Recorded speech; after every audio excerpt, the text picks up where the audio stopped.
Hi hello rice వాళ్ళకు నమస్కారం. నేను మీ మునియా నాయక్. మీరు చూస్తున్న రంసా అగ్రిటెక్ యూట్యూబ్ ఛానల్. నా ఛానల్ మూడుగా చూసిన లైక్ చేయండి, అదే మరి సబ్స్క్రైబ్ చేయండి, తోట రైతులకు షేర్ చేయండి. ఈరోజు భాగంగా 5వ తారీఖు ఫిబ్రవరి 2026 రోజున ఇక్కడ పల్నాడు డిస్టిక్ అయితే రావడం జరిగింది. పల్నాడు డిస్టిక్లో అన్నగారిని అయితే 7 ఎకరాల తోట అయితే పెట్టుకున్నారు. వాళ్ళ అడ్రస్ అయితే పూర్తిగా తెలుసుకుందాము. అదేవిధంగా ఆయన ఏ విత్తనం వాడారు, ఏ విత్తనం తీసుకోవడం జరిగింది, అదేవిధంగా చూసినట్లయితే ఈ భూమి నేల ఎలాంటిది, ఆయన తీసుకున్న విత్తనాలు ఎన్ని ఎకరాలు వేసుకున్నారు, ఏ సైజులో వచ్చింది, చెట్టుకి ఎన్ని కాయలు కాస్తున్నాయి, ఎంత మందులు వాడారు, ఎన్నిసార్లు పై మందులు కొట్టారు అనేది పూర్తి వివరాలు అన్నగారిని అడిగి తెలుసుకుందాము. నమస్కారం అండి. నమస్కారం అండి. మీ పేరు? దిబ్బమడుగు వీరయ్య. దిబ్బమడుగు వీరయ్య. ఓకే, మీ విలేజ్? కాచవరం, కారంపూడి మండలం, పల్నాడు డిస్టిక్. పల్నాడు డిస్టిక్, కాచవరం, కారంపూడి మండలం, పల్నాడు డిస్టిక్. మొత్తం ఎన్ని ఎకరాలు విస్తీర్ణం చేశారు మీరు? 7 ఎకరాలు సార్. 7 ఎకరాలు.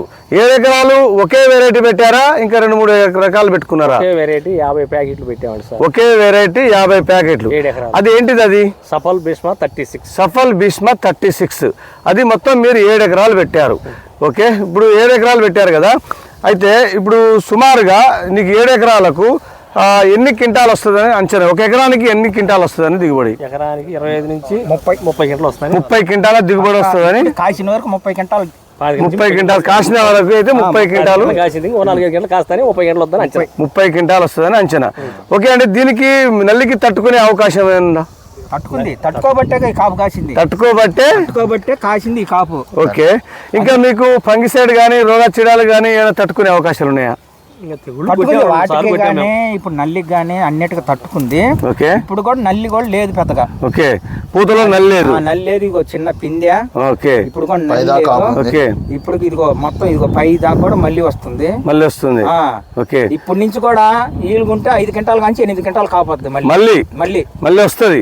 అంటే ఒకటో ఫస్ట్ కాపు పడ్డది, సెకండ్ కాపు పడ్డది, థర్డ్ కాప్ లో ఉంది. ఇప్పుడు 3వ కాపు సెట్ అయితే ఇంకా ఇప్పుడు పడ్డది 2 ఫస్ట్ కాపు సెకండ్ కాపు మీకు 25 క్వింటాల నుంచి 30 క్వింటాల దాకా వస్తుంది. ఇప్పుడు కనుక కోస్తే ఒక 15 క్వింటాలు అవుతాయి. ఓకే, ఈ కోత కోయంగానే ఓకే మళ్ళీ ఆ కోత కానీ ఎమ్మటే ఇప్పుడు 5 క్వింటాలు కాంచి 8 క్వింటాలు పక్కాగా అవుతాయి. ఓకే, ఎందుకంటే కోసినాక ఎందుకంటే కొమ్మ ఎమ్మటే కాయ అవుతుంది. ఎమ్మటే ఇప్పుడు వచ్చే కొమ్మ అంతా ఎమ్మటే కాయగా మారుతుంది. 10-15 రోజుల్లో కాయ అయిపోద్ది.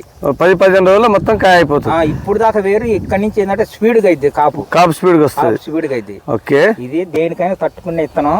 ఓకే, నెంబర్ 1 సైజు ఉంది. ఓకే, నెంబర్ 1 ఉంది కాయ గానీ. ఓకే, ఏది గానీ. ఓకే, అసలు ఈ సైజు గానీ కాయ గానీ ఉన్నదంటే నీకు ఎక్సలెంట్ క్వాలిటీ. రంగు కూడా నీకు అసలు కలర్ మార్కెట్ లో సూపర్ కలర్. అంతే, కలర్ కి కలరు, సైజుకు సైజు, గింజ శాతం చూడండి ఒకసారి. గింజ శాతం కూడా సూపర్ ఉంది. ఓకే, బాగా గట్టిగా ఉందా? గింజ శాతం ఉంది, కలర్ ఉంది, రోగ చీడలకి తట్టుకుంటుంది. ఇప్పుడు కాసింది 25 క్వింటాలు పక్కాగా. 25 క్వింటాలు. ఇప్పుడు కొత్తే 15 క్వింటాలు అయింది. ఓకే, పక్కాగా 15 క్వింటాలు పైన కానీ తగ్గదు. పండుకాయ కోసేటానికి పండుకాయ పచ్చికాయ వదిలేసి 15 క్వింటాలు పైన కానీ 15 క్వింటాలు లోపు అయితే కాదు. పచ్చికాయ యావరేజ్ మనం వేసుకున్న ఇప్పుడైనా 12 క్వింటాలు కాయింది. 12 క్వింటాలు కాయ పచ్చికాయ 12 క్వింటాలు కాపుంది. ఈ సన్న బిందె ఓకే, ఈ కలుపుకుంటే నీకు యావరేజ్ వచ్చేసి నీకు 30 కాదు 35 క్వింటాలు పక్కా తెగుద్ది. ఓకే, ఇంత బాగా ఈల్డింగ్ వస్తుంది అంటూ. ఓకే, మీకైతే సాటిస్ఫై కదా? మీరేమంటారా అండి? బాగుందండి. అందరు వేసుకోదగ్గ విత్తనమే. పైదా కాపు ఉంది. బ్రాంచెస్ ఎక్కువ పెట్టింది. ఓకే, వీరయ్య గారు, ఇప్పుడు మీరు మందు బస్తాలు వేస్తారు కదా, మందు బస్తాలకి ఏమైనా తక్కువ పెట్టుబడినా? 10-15 కట్టలు ఇప్పటికి 7 ఎకరాలకు. పశువులు వేసావు. 36 అచ్చు పెట్టా. ఓకే, 2 పక్కల 36 అచ్చు పెట్టి. ఓకే, 10-12 వేలు మొక్క ఎకరానికి వేసా. 10 నుంచి 12,000. 12,000 పాదులు వేసాం. 2 పక్కల పాదు. 36 35 సెంటర్ లో 18 పాతి వేసాం. Centre point. ఓకే, అయితే ఇప్పుడు ఇదంతా ఓకే కదా. ఇప్పుడు మీరు మొక్కలు నాటడం కానీ ఈ భూమి ఏ భూమి ఇది? నల్లరేగడి నేల. పొట్టవరస నేల అంటే పొట్టవరస నేల. సూపర్ గా వచ్చింది. సెప్టెంబర్ 14వ తారీఖు నాటేశారు. ఓకే అండి, విన్నారు కదా. ఇప్పుడు సెప్టెంబర్ 14వ తారీఖున నేను తోట వేసుకోవడం జరిగింది. మొత్తం సఫల్ భీష్మ 36 50 ప్యాకెట్లు అయితే నేను తీసుకున్నాను. 7 ఎకరాల తోట అయితే నేను పెట్టుకోవడం జరిగింది. ఇందులో ఇప్పుడు 25 ఇప్పుడు కాయ కోసినా కూడా 15 క్వింటాల దిగుబడి అయితే కంపల్సరీ వస్తుంది. మళ్ళీ పచ్చికాయ వదిలేసి పచ్చికాయ 12 క్వింటాల దాకా సుమారుగా తెంపొచ్చు అని ఆయన మాటలో తెలుసుకున్నాము. అదేవిధంగా చూస్తే మూడో కాపు సెట్ చేసుకుంటుంది. మూడో కాపు దాదాపుగా ఇప్పుడు నాకు 7 నుంచి 8 క్వింటాలు రావడం అయితే కంపల్సరీ. ఈ విధంగానైతే ఉంది. నల్లరేగడి నెలలో నేను వేసుకున్నా. నాకైతే ఫుల్ సాటిస్ఫై. కాయ చూస్తే నాణ్యత బాగుంది, థమ్స్అప్ కలర్ ఉంది. అదేవిధంగా కాయ సైజు బాగుంది. అదేవిధంగా ఎక్కడ చూసినా కూడా ఏ చెట్టుని గెలికిచ్చినా కూడా ఏ చెట్టుని పట్టుకొని చూసినా కూడా నాకు కేజీన్నర సుమారుగా కాయ వెళ్తుందని ఆయన మాటల్లో తెలుసుకున్నాం. ఓకే అండి, నా ఛానల్ మొదటిగా చూసినా లైక్ చేయండి, అదే సబ్స్క్రైబ్ చేయండి, తోట రైతులకు షేర్ చేయండి. నమస్తే. విత్తనాలు ఇచ్చిన కూడా నెంబర్ 1 అండి.